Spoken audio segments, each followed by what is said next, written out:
কখনো সম্পর্ক ভাঙবে না। 1. কখনো একে অপরের কাছে কোনো কিছু লুকাবেন না। 2.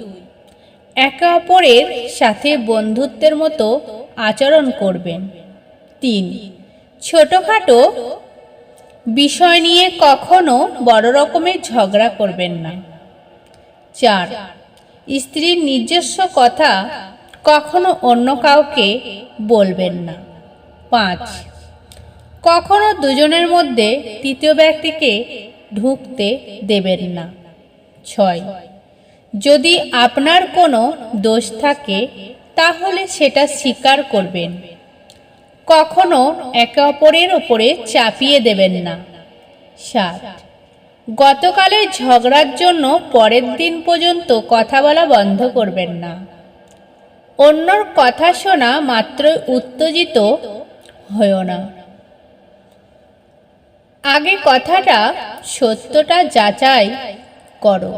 তর্ক করে জয়ী হওয়ার চেয়ে চুপ থেকে হেরে যাওয়া অনেক ভালো। কেননা বুদ্ধিমানেরা পরাজয়ের ভয়ে করে না।